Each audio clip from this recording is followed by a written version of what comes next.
we were studying about lipids. Lipids में we have already studied about waxes, जिसमें कि I told you people के waxes जो हैं हमारे पास natural भी हैं, हमारे पास synthetic भी हैं.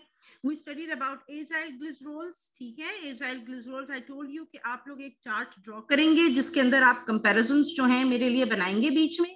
ठीक है, आप मेरे लिए कंपैरिजंस बनाएंगे और उन कंपैरिजंस में आपके पास ये होगा कि इनको याद करना. It is going to be very easy for you people. ठीक है, आज हम लोगों ने टर्पिनॉइड्स करना, फॉस्फोलिपिड्स भी हम लोगों ने कंप्लीट कर लिया था. And I will share the pictures from the pages of the अपना Balochistan book also, because this topic is covered very well in that book. ठीक है, फॉस्फोलिपिड्स में एक चीज थी which is called एम्फीफिलिक. ठीक है, बोर्ड के ऊपर लिख देती हूँ. एम्फीफिलिक फॉस्फोलिपिड्स के बारे में है. एम्फीफिलिक का मतलब ये है कि दे आर वाटर लविंग. ठीक है, they are water loving. Amphiphilic phospholipids can form a lipid bilayer because of their amphiphilic nature. And amphiphilic nature is because of the hydrocarbon chain and the अपना phosphate head. Hydrocarbon chain gives us a hydrophobic nature and the phosphate chain gives it a hydrophilic nature. इन दोनों mixed natures को मिला के हम कहते हैं कि ये फिर it is amphiphilic in nature, and it is this amphiphilic of phospholipids that helps it to become the lipid bilayer in the जो membrane tissues हैं. Now we are going to study about terpenoids. Terpenoids क्या चीज हैं? Terpenes are hydrocarbons which are resulting from a combination of a long chain जो है आपके पास isoprene units हैं. अब बेटा I told you people कि एक चीज होती है monomer और एक चीज होती है polymer. ठीक है, मोनोमर यूनिट क्या होता है? मोनोमर यूनिट होता है that single unit that combines together to give us a larger unit. Open your books to the topic of terpenes. ठीक है, तो टर्पीन का जो एक यूनिट है, let me go to the board. Board को थोड़ा सा हम यूज करते हैं, उसके बाद फिर मैं प्रेजेंटेशन की तरफ आप लोगों को लेके आऊंगी. ठीक है बेटा, तो यहाँ पर हम बोर्ड की तरफ आ गए हैं. अच्छा, जो बच्चे डबल क्लास ले रहे हैं, जो मिलके क्लास ले रहे हैं बच्चे, अब जैसे कल जीशान का मैसेज मुझे आया था कि वो यासर के साथ क्लास ले रहा है. बेटा आप डीपी के ऊपर ना 2 नाम लिख लिया करो ताकि पता चले कि कौन कौन से बच्चे आ रहे हैं. लेकिन आप कैमरा भी अपना ऑन रखोगे ताकि मुझे दोनों बच्चे नजर आए. ऐसे नहीं होगा कि सिर्फ डीपी पे आप लिखेंगे, आप अपना फिर कैमरा भी ऑन रखेंगे ताकि I can C both of you. ठीक है बेटा, तो अटेंडेंस मुझे फिर आप लोग एक जो है ना भेजेंगे. अच्छा, टर्पीन्स क्या है? Terpene are a group of derived lipids. जल्दी जल्दी बताती हूँ. I told you yesterday that we have 3 categories of lipids. We have the simple lipids, we have the compound lipids, and we have the derived lipids. Simple lipids में we studied acyl glycerols. ठीक है, and then we studied waxes, जिसमें कि waxes में आपके पास क्या है? waxes में हमारे पास जो है वो natural and synthetic waxes हैं. नेचुरल वैक्सेस का तो उनका जो ब्लॉक डायग्राम था, it was very very easy. I hope आप सबको याद हो गया होगा. फिर उसके बाद हम आ जाते हैं towards the complex lipids. Complex lipids में we studied about phospholipids which is amphiphilic in nature. ठीक है, just one example of phospholipids in which we had phosphatidic acid, and phosphatidic acid was combining with some other component. ठीक है, and today we are going to study about derived lipids. Derived lipids are actually not the conventional lipids. Conventional lipid का मतलब ये है. ठीक है Yasir, I can see you. And where's Zishan? Where's Zishan बेटा? Okay, okay, very nice. ठीक है, दोनों की अटेंडेंस लग जाएगी. ओके, कैमरा बंद कर दें. ठीक है, डिराइव लिपिड्स हैं हमारे पास. डिराइव लिपिड में आपके पास क्या होता है? Derive lipids are actually those lipids that are not conventional. Conventional का मतलब होता है जब हम कहते हैं कोई चीज रिवायती हो. ठीक है, they are not conventional. ये थोड़े से डिफरेंट हैं. They are a little bit different. ठीक है, all the terpenes are. अच्छा, इनका क्या होता है कि they have a monomer. इनका एक क्या है? इनका बेटा एक मोनोमर होता है, एंड इस मोनोमर में से पॉलीमर बनता है. बहुत ध्यान से ही सुनिएगा, आसान करके बता रही हूँ. They are made up of monomers, and इन मोनोमर्स में से फिर कॉम्बिनेशन होती है, एंड दैट कॉम्बिनेशन जो रिएक्शन होता है उसको हम क्या कहते हैं? जिसमें कि मोनोमर में से फिर हमारे पास जो है पॉलीमर बनता है. मोनोमर में से फिर पॉलीमर बनता है, एंड जो पॉलीमर हमारे पास होता है that is called the terpene. जल्दी, मैंने क्वेश्चन पूछा है, मुझे आंसर भी दीजिएगा, ठीक है। टर्पीन, ठीक है। अब टर्पीन जो है वो क्या है? टर्पीन आपके पास जो है वो एक पॉलीमर है। Don't raise your hands, message कीजिएगा बेटा, और आप जो भी हैं आपको मैं क्लास से बाहर निकाल रही हूँ, ठीक है। टर्पीन जो है वो क्या चीज है? टर्पीन जो है वो हमारे पास एक पॉलीमर है, और जो मोनोमर यूनिट है हमारे पास यहाँ पर क्या आ रहा है? मोनोमर यूनिट हमारे पास आ रहा है यहाँ पर, मोनोमर यूनिट जो है वो हमारे पास आ रहा है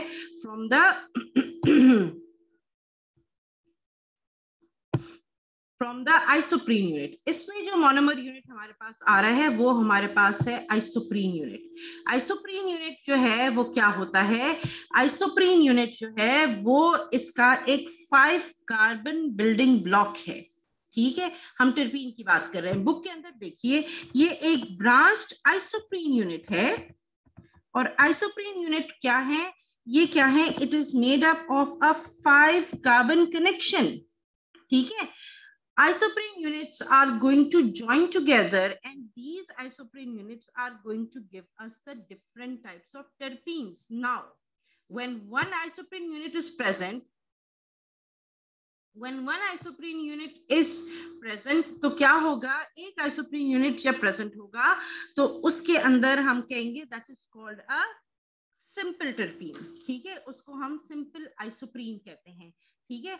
लेकिन जब आपके पास एक से ज्यादा होगा, when 2 isoprene units will be present, then that is going to be called diterpene, ठीक है। 2 isoprene units formed a, the 2 isoprene units will be combined together। यहाँ पर मैं आपके लिए ड्रॉ करती हूँ इसको।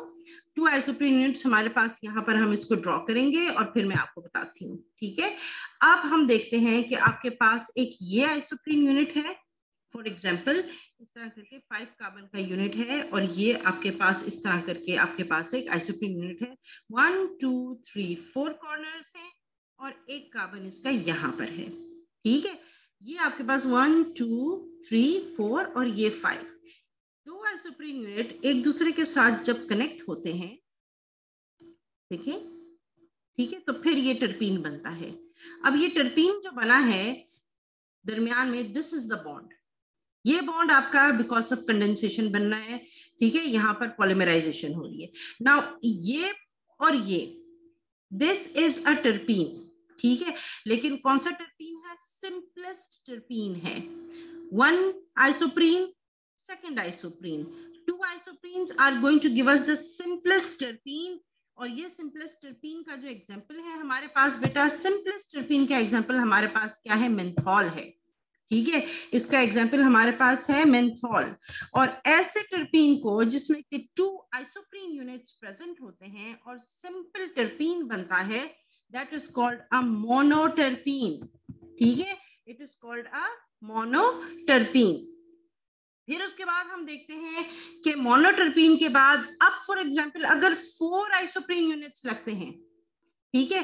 टर्पीन हमेशा 2 से मिलके बनता है, 3 में नहीं होगा। It is always going to be in even number, 2 4 6 8 इस तरह।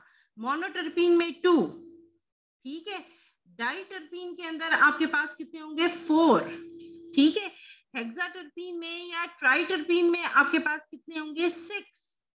अब आपके पास जो डाइटर्पीन है वो क्या होती है? डाइटर्पीन में हमारे पास क्या होता है? डाइटर्पीन में आपके पास 4 यूनिट्स आते हैं, ठीक है। ट्राइटर्पीन में आपके पास 6 यूनिट्स आते हैं। इस चीज को लिख लीजिए बेटा कि आपके पास जो टर्पीन है, आपके पास जो टर्पीन है ना बेटा, वो हमेशा आपके इवन नंबर में होंगे। अफसलान ने क्वेश्चन पूछा है कि टर्पीन में कितने टोटल सी होंगे। बेटा टर्पीन के अंदर आपके पास जो है जितने आइसोप्रीन यूनिट्स प्रेजेंट हैं उतने ही सी जो है ना वो उसके अंदर वो आपके पास काउंटेड होंगे। 1 मोनोप्रीन जो है उसमें क्या होगा? 1 मोनोप्रीन के अंदर आपके पास जो है 5 कार्बन हैं। देन 1 टर्पीन, मोनोटर्पीन जो है, मोनोटर्पीन जो है वो क्या है? मोनोटर्पीन में आपके पास 2 आइसोप्रीन यूनिट्स प्रेजेंट होंगे, तो उसके अंदर बेटा आपके पास जो है ना क्या होंगे? 10 कार्बन होंगे। सलान आपके क्वेश्चन का जवाब दे रही हूँ बेटा, ठीक है। फिर आपके पास डाइटरपीन जो होगा ना, अब आप देखें टर्पीन में आपके पास मोनो जो आइसोप्रीन यूनिट्स हैं वो कितने होने चाहिए आपके पास? आइसोप्रीन यूनिट्स या 2 होंगे या 4 होंगे या 6 होंगे। आपके पास ऑड नंबर में you will not have it. जब 2 आइसोप्रीन यूनिट्स हैं तो it is going to be monoterpene. जब 4 आइसोप्रीन यूनिट्स हैं तो कितने बॉन्ड बनेंगे? 2 बनेंगे ना, तो that is going to be called a diterpene. और इसका एग्जाम्पल, डाइटरपीन के एग्जाम्पल है विटामिन ए। जब आपके पास 3 जो है ना वो टर्पीन आएंगे कनेक्टेड आपस में, then that is going to be called a triterpene. Triterpene का एग्जाम्पल जो है वो हमारे पास जो है वो क्या आता है? एम्ब्रीन। ठीक है, तो विटामिन ए जो है वो आपका डाइटरपीन है, और आपका जो ट्राइटरपीन है वो है एम्ब्रीन। और नेचुरल रबर क्या है? पॉलीटरपीन। उसमें बहुत सारे आपके पास जो है बेटा ऑड नंबर में इब्राहिम अहमद इसलिए नहीं होंगे क्योंकि आपको सबसे पहले आइसोप्रीन यूनिट से बेसिक जो इसका जो है ना टर्पीन वो बनाना है। बेसिक टर्पीन मॉलिक्यूल जो है ना वो ऐसे प्रेजेंट नहीं होता है। जो बेसिक टर्पीन मॉलिक्यूल है ना, जो कि मैंने आपको बताया है मेंथॉल। इब्राहिम अहमद आपके सवाल का जवाब दे रही हूँ बेटा। जो मोनोटर्पीन है वो इसका बेसिक है, बाकी बिल्डअप सारे का सारा मोनोटर्पीन में से होना है। ठीक है, और monoterpene is made up of 2 isoprene units. ठीक है, तो one monoterpene will join another monoterpene, that will be a diterpene. Then one diterpene will join another monoterpene, that will be a triterpene. लेकिन इसके पॉलीमराइजेशन के लिए very important है कि आपके पास जो है टर्पीन पहले बन जाए। And how will the terpene be produced? By combination of the isoprene units. ठीक है इब्राहिम अहमद, समझ आई बेटा? ओके तो इसमें ये है कि बेटा आगे कॉम्बिनेशन के लिए आपको terpene it has to be produced, और ये टर्पीन बनेगा 5 कार्बन जो ये ब्रांच चेन है इसमें से बनेगा, और आपके पास जो है वो मोनोटर्पीन आएगा। ठीक हो गई बात। अब नेक्स्ट हमारे पास नेक्स्ट कॉलम में आप लोग लिखेंगे स्टीरॉइड्स। ठीक है, ये बेटा इंपॉर्टेंट है एज इट इज। इसमें लॉन्ग क्वेश्चन तो नहीं आता, लेकिन इसमें बहुत सारे छोटे छोटे क्वेश्चंस जो हैं वो आ जाते हैं। The next derived lipid that we have is steroid. Steroids क्या है? एक तो ये है कि इनका बहुत हाई मॉलिक्यूलर वेट है। ठीक है, it has a very very high molecular weight. ठीक है, and they might be crystalline also. ये crystalline भी हो सकते हैं। crystalline का क्या मतलब है कि ये soluble पानी के अंदर, they are not at all soluble. Steroid के अंदर जनरली हमारे पास ये मेन चीजें हैं। 17 कार्बन एटम्स आर प्रेजेंट। ठीक है, and these 17 carbon atoms they are not present in the form of a chain. ठीक है, लिखें इस बात को, जो मैंने आपको कॉलम बनवाए हैं they are not present in the form of a chain. Chain की सूरत में ये प्रेजेंट नहीं है, ये रिंग्स की सूरत में प्रेजेंट है। They are present in the form of rings, and these rings एक बहुत खास वर्ड है, these rings are interlocked with each other. ठीक है, these rings are interlocked with each other. The first 3 rings, बहुत आराम से बता रही हूँ, the first 3 rings जो हैं वो क्या हैं? फर्स्ट 3 रिंग्स जो हैं वो आपके 6 कार्बन कंपोनेंट्स हैं, आपस में शेयर होते हैं कार्बन, लेकिन 6 कार्बन कंपोनेंट्स हैं। And the 4th ring is a 5 carbon component. ठीक है, the 4th ring is a 5 carbon component. Okay, तो इस तरह से आपका जो है बुक के अंदर देखिए आपके पास जो है ना आपका बेसिक स्टीरॉइड का जो है ना स्ट्रक्चर आ जाता है। ठीक है, लेकिन the length of the steroid जो है it depends upon the length of the side chains that extend from the rings. Side chain आप देखें आपकी बुक में 18 and 19 दो साइड पे आपकी साइड चेन्स हैं। यहां से आपके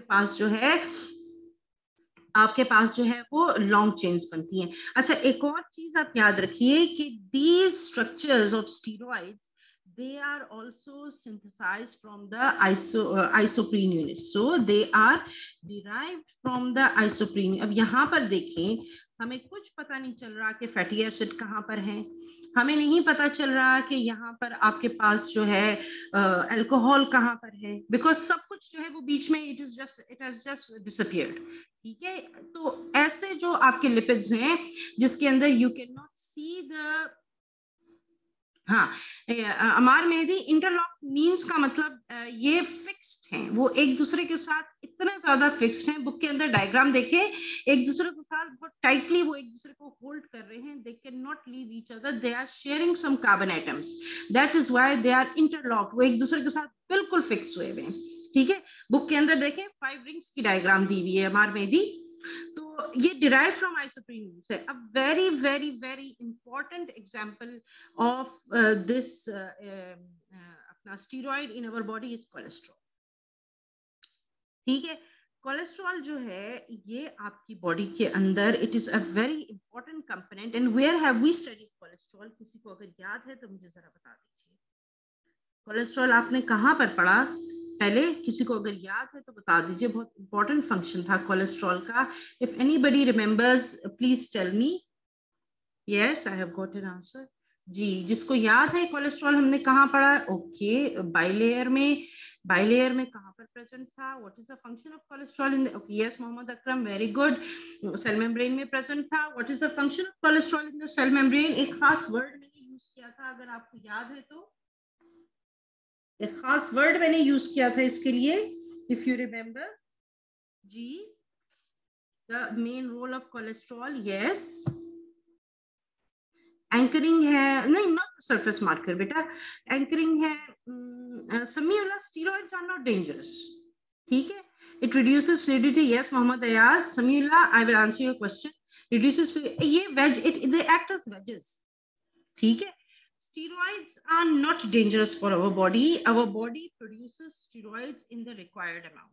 Now, अब लिखते जाइए इस बात को। Most of the hormones, the heavy duty hormones in our body, जैसे कि टेस्टोस्टेरोन है, मेल हार्मोन है, प्रोजेस्टेरोन है, फीमेल हार्मोन है, एस्ट्रोजन है, फीमेल हार्मोन है। ठीक है, ये आपके स्टीरॉइड्स हैं। ठीक है, तो इसमें क्या होता है कि they are required in the body in minute quantities, we do not need them in very large quantities. Cholesterol is also very important for our body because it plays very important roles inside the body. Cholesterol जो है main इसका काम आप देखें कि क्या है कि it is a wedge in the cell membrane, and another thing, it is a precursor. Precursor means starter, लिख देती हूँ यहाँ पर। प्रीकर्सर का मतलब होता है जहां से एक रिएक्शन स्टार्ट होता है। Cholesterol is a precursor of a large number of very important steroids, जिनमें आपके पास बाइल सॉल्ट्स में स्टीरॉइड्स आ जाते हैं, आपके पास मेल सेक्स हार्मोन है, हमारे पास फीमेल सेक्स हार्मोन है। ठीक है, तो इसमें ये, और फिर इनके आगे से फंक्शंस बहुत ज्यादा इंपॉर्टेंट है। हाँ, इफ एनीथिंग इन एक्सेस हो जाए तो फिर क्या होगा? फिर मसला होता है। ठीक है, no, cholesterol is not involved in the synthesis of vitamin D beta. Cholesterol is involved in the emulsification of vitamin D. ठीक है, in the breakdown of vitamin D and in the breakdown of fats into smaller quantities. क्योंकि आपको पता है, I told you कि जो अपना क्या नाम है इसका, vitamin D is a fat soluble vitamin. तो आपकी बॉडी का जो स्टीरॉइड है वो एक तरह से विटामिन डी को अपने साथ अटैच करने में उसका काम करता है। ठीक है, vitamin D is not a steroid, it is not a lipid based compound, लेकिन it is a lipid soluble vitamin. ठीक है, and it is stored inside all the lipid layers that are present inside our body. ठीक है, okay. फिर उसके बाद एक बहुत इंपॉर्टेंट चीज है जो कि मैं आपको बताती हूँ, and that is the prostaglandins. Prostaglandins are very special types of जो है वो स्टीरॉइड्स, एंड प्रोस्टाग्लैंडिन्स लिख लीजिए, दे बिहेव डिफरेंटली। प्रोस्टाग्लैंडिन्स क्या करते हैं? They behave differently in different situations. ठीक है, प्रोस्टाग्लैंडिन्स हमारे पास इम्यून सिस्टम में भी we will study about the prostaglandins. ठीक है, हमारे पास प्रोस्टाग्लैंडिन्स जो हैं इनके डिफरेंट डिफरेंट फंक्शंस हैं। प्रोस्टाग्लैंडिन्स को हम प्रोस्टाग्लैंडिन्स क्यों कहते हैं? Because they were discovered precursor. Shumaila, precursor का मतलब होता है स्टार्टर, किसी रिएक्शन का एक मेन रॉ मटेरियल जो होता है ना, that is called a precursor. ठीक हो गई बात? अच्छा, प्रोस्टाग्लैंडिन्स क्या है? वो वैसे they are present everywhere in the body, लेकिन प्रोस्टाग्लैंडिन्स को क्या था? प्रोस्टाग्लैंडिन्स आप were observe first of all in the prostate gland. Prostate gland क्या है? ये एक मेल ग्लैंड है which is present inside the body. एक मिनट बेटा, give me 1 minute.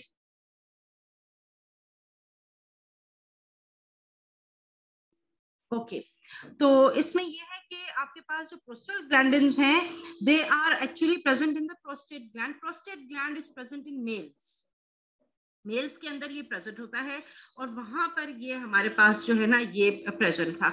Now prostate ग्लैंडिन्स virtually जो है ये क्या है? प्रोस्टेट ग्लैंडिन्स आर एक्चुअली, देखा जाए तो आपकी बॉडी के हर टिश्यू के अंदर प्रोस्टेट ग्लैंडिन्स आर प्रेजेंट. ठीक है, एंड प्रोस्टेट ग्लैंडिन्स क्या है? इनका एक बहुत खास नाम है. They are also known as the local hormones. They are also known as the local hormones. Local hormone का मतलब ये है कि इनका एक्शन जहां पर होता है ये वहीं पे बनते हैं. ठीक है, and they are present all over our body. हमारी मैमल की टिश्यूज के अंदर ये बॉडी में हर जगह पर प्रेजेंट होते हैं. प्रोस्टेट ग्लैंडिन का प्रिकर्सर क्या है? अब ये देखिए, प्रोस्टेट ग्लैंडिन का प्रिकर्सर है आर्चिडोनिक एसिड. आर्चिडोनिक एसिड जो है, it is a tetra unsaturated 20 carbon fatty acid. It is a very special type of fatty acid, arachidonic acid. Tetra 4 unsaturated मतलब it has double bonds and triple bonds present. And कितने carbon atoms हैं? 20 carbon atoms हैं. ठीक है, arachidonic acid हमारे पास जो है वो ये है. फिर उसके बाद हमारे पास जो है वो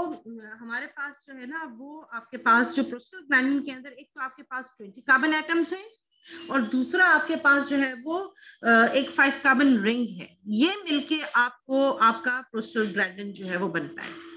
prostate ग्लैंडिन helps in reducing blood pressure. ठीक है, it helps to in the immune system. Prostaglandin helps to induce fever. ठीक है, prostaglandin helps to induce fever. Prostaglandins help to induce fever, and then prostaglandins, what do? They kind of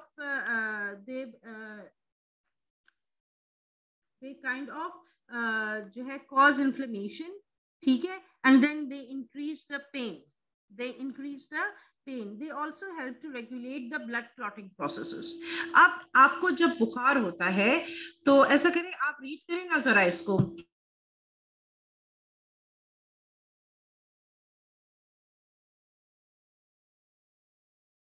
तो इसमें आपको जब बुखार होता है तो हम जब कैलपोल वगैरह लेते हैं या एस्प्रिन लेते हैं तो फीवर क्या होता है? डाउन हो जाता है. ठीक है, हमें फीवर क्यों होता है? हमें फीवर होता है बिकॉज ऑफ प्रोस्टेट ग्लैंडिन. मैं लिखना शुरू कर देती हूँ. ठीक है, हमें फीवर होता है बिकॉज ऑफ प्रोस्टेट ग्लैंडिन्स. प्रोस्टेट ग्लैंडिन्स की एक्यूमुलेशन की वजह से आपकी बॉडी के अंदर जो है वो फीवर जो है वो शुरू हो जाता है. ठीक है, प्रोस्टेट ग्लैंडिन्स जो हैं they are a cause of fever in our body.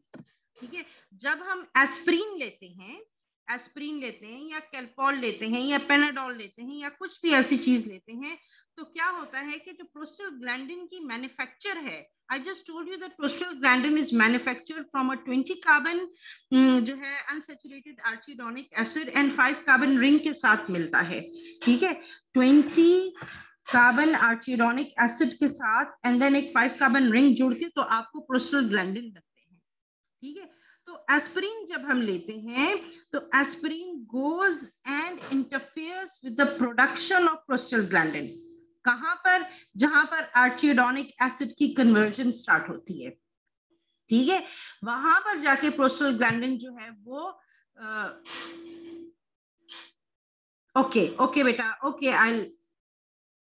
Okay बेटा मैं दोबारा से बता देती हूँ. ठीक है, तो आर्चिडोनिक एसिड जो है वो क्या करता है, आपको मैंने बताया है कि आर्चिडोनिक एसिड जो है उसमें से प्रोस्टाग्लैंडिन की सिंथेसिस हो रही है. बुक के अंदर लिखा हुआ भी है. प्रोस्टाग्लैंडिन का जो एंजाइम है प्रोस्टाग्लैंडिन सिंथेटेज सैलिसाइलेट, ये क्या है? ये एस्पिरिन इसको जाके इनहिबिट करता है. क्या है यहाँ पर? Inhibition of the enzyme that is going to produce prostaglandin. ये बहुत इंपॉर्टेंट पॉइंट है. ठीक है, inhibition of the enzyme that Usman Gani आपके आंसर का क्वेश्चन करती हूँ बेटा. इनहिबिशन ऑफ द एंजाइम, और हुज़ैफा आपका भी आंसर देती हूँ बेटा. ठीक है, of the enzyme that is going to produce the अपना प्रोस्टाग्लैंडिन, आर्चिडोनिक एसिड को ये जाके उस एंजाइम को इनहिबिट करता है जिसने मेटाबॉलिज्म करनी है आर्चिडोनिक एसिड की, ठीक है, वहां पर जाके ये उसको रोकता है और फिर आपका जो है वो फीवर जो है वो रिड्यूस हो जाता है, ठीक है। अब जब आपको फीवर हो रहा है तो उस वक्त आपकी ये आर्चिडोनिक एसिड वाला जो पाथवे है ना ये एक्टिवेट हो जाता है, सिंपल करके बता रही हूँ, ठीक है। आर्चिडोनिक वाला पाथवे जो है ना ये आपका क्या होता है, ये एक्टिवेट हो जाता है, और जब ये एक्टिवेट हो जाता है तो फिर प्रोस्टाग्लैंडिन बनने शुरू हो जाते हैं, ठीक है। और जब प्रोस्टाग्लैंडिन्स बनते हैं तो फिर आपके पास क्या है, आपको फीवर चढ़ना शुरू हो जाता है। ये होता है जब इन्फेक्शन होता है और आप एस्पिरिन लेते हैं। जब आपको बुखार नहीं है, जब आपको फीवर नहीं है और आपसे ये क्वेश्चन पूछा जाता है, जाहिर है आपको एसएलओ बेस्ड क्वेश्चंस हैं, तो एसएलओ बेस्ड क्वेश्चन में आपसे ये क्वेश्चन नोट कर लीजिए आप लोग कि व्हाई इज इट, ठीक है, व्हाई डज द बॉडी, ये क्वेश्चन नोट कर ले, temperature not fall from normal when aspirin या एंटीपायरेटिक,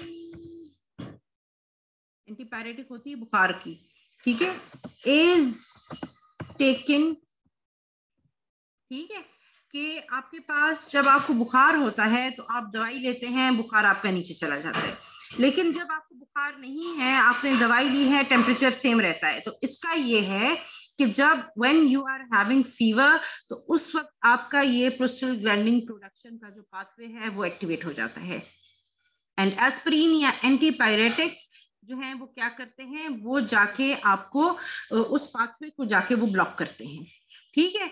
लेकिन जब आपको फीवर नहीं है, so that pathway is not present, then उसका क्या काम है, वो बस ब्रेक डाउन होगी, लिवर ने उस मेडिसिन को जो है it is going to destroy it and going to remove it from your body through urine और थ्रू द स्टूल, ठीक है। एंटीपायरेटिक होती है अगेंस्ट फीवर, एंटी एनाल्जेसिक होती है पेन के अगेंस्ट, और एंटी इंफ्लेमेटरी होती है इन्फ्लेमेशन के अगेंस्ट जो मेडिसिन जो है वो ली जाती है, ठीक है। प्रोस्टाग्लैंडिन के ऊपर ये क्वेश्चन आ जाता है, why does the body temperature not fall from normal when aspirin और एंटीपायरेटिक इज टेकन। आप देखें यहाँ पर कहीं पर भी प्रोस्टाग्लैंडिन नहीं लिखा हुआ, लेकिन आपको ये पता होना चाहिए कि आपको ये आंसर देना है, ठीक है। अच्छा, मुझसे उस्मान गनी ने कि उस हुजैफा ने कहा था कि लोकल हार्मोन दोबारा बता दें।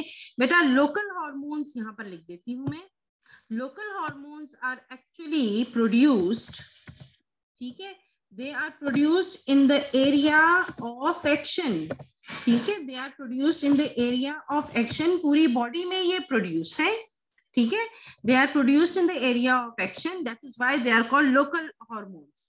नॉर्मली हमारे हार्मोन्स जो हैं they are in specific glands, for production of prostaglandin आपके पास कोई स्पेसिफिक ग्लैंड जो है वो प्रेजेंट नहीं है, ये आपकी बॉडी के मैमेलियन टिश्यू में it is produced everywhere according to the action, and that is why it is called a local hormone, जहां पर इसने काम करना है वहां पर ये प्रोड्यूस हो रहा है।